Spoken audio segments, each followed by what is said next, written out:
Time check guys, it's 4:30 so I need to go to train station dahil baka maiwanan pa tayo ng train at hindi tayo makauwi ng SKG here. Kaya naman guys, thank you so much for watching. See you on my next vlog.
Hello everyone, it's me Jokay.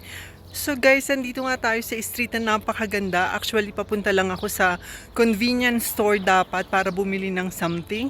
At susundo ako sa aking alaga. Lumabas nga ako 30 minutes earlier than my usual time. Pero napahinto ako dito sa street na to kasi napakaganda ng sakura trees. Kaya dito muna tayo. Dito muna tayo tumambay kasi talaga namang nakakawala ng stress yung ganitong lalakaran mo guys. As in naka-arco talaga siya. Sobrang ganda. Ayan. So dito muna tayo. Wala akong balak mag-vlog guys, pero sobrang ganda kasi ng street na to. At parang ito lang yata yung street na nakita kong maganda na maraming sakura trees at very peaceful. Ang ganda. Meron din mga white na sakura, pero karamihan is pink. Sobrang nakakawala ng stress talaga guys. Ang ganda ng street na to at napaka-peaceful niya.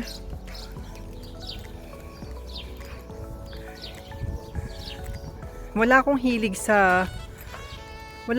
magtanim-tanim guys kasi hindi talaga ako marunong at hindi ko talaga alam guys kung makakabuhay ba ako ng halaman kung sakali.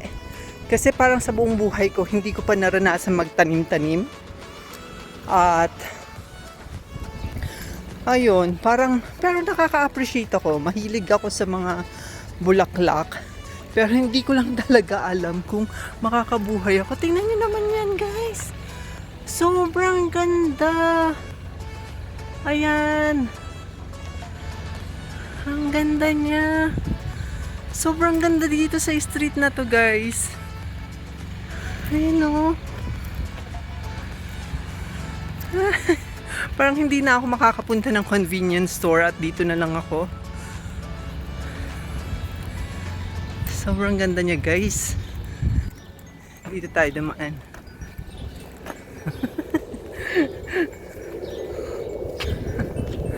Ayan oh. Pero parang hindi maganda kapag nandito ka lang. Dapat sa gitna ka talaga.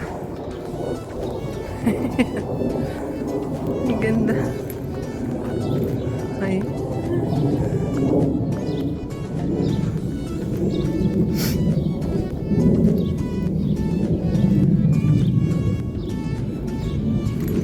Kita nyo yan guys. Sobrang ganda no. Kasi alam ko mga ilang days na lang mawawala na sila. So parang ayoko namang palagpasin yung chance na makita or dumaan ka sa ganyan kagandang mga sakura. Di ba guys? Sobrang ganda niya. Oh, ito is kulay pink. Tapos merong purple doon. Ito nga is ano na oh. Wala na. Wala na siya. Tuyo na. Tapos ito, medyo purple pa. Di ba guys? Ang ganda niya. Parang sobrang ganda.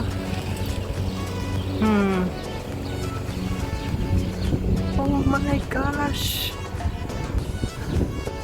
Ito na yung terminal ng taxi. Pero, dito tayo pupunta. Look naman guys. Oh my God. Look. Ganda diba?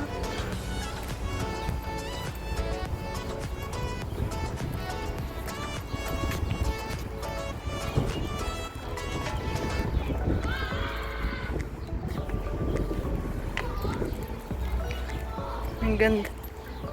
Ang ganda guys. Oh, may park pala dito.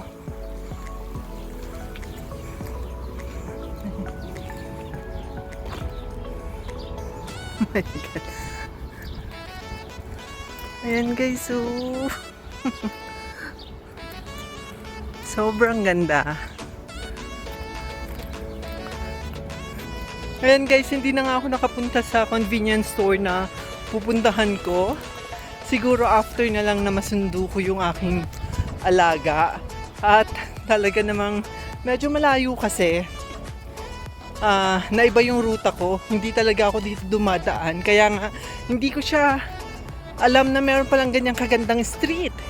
Kaya naman guys, papunta na tayo sa school. Thank you and see you on my next vlog. At syempre guys, bukod nga dun sa street na napuntahan natin kanina, gusto ko din ipakita sa inyo yung harapan ng aking kwarto. So ito nga yung harapan ng aking kwarto. Ayan. Andito ako sa... So ayan, meron din akong sakura tree dito sa harapan ng aking kwarto. At talagang full bloom na talaga sila. Sobrang ganda rin niya guys. Tignan nyo naman. Kaya naman gusto ko talaga na laging bukas yung aking bintana.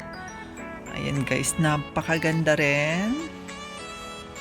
Ayan, at hindi akong nagsasawang pagmasdan to palagi. Kasi talagang nakakawala ng stress. Nakakaganda ng umaga. Tumingin ka lang sa labas ng iyong kwarto. At ayan na. Ayan na sila. So malamig na guys, sara natin. Pero, sinasara ko lang siya kasi glass naman yung aking window. Pero, always siyang nakaganyan lang talaga. Hindi ko sinasara yung aking curtain para nakikita ko yung mga bulaklak ng sakura tree. Sobrang ganda guys. I hope you like it too.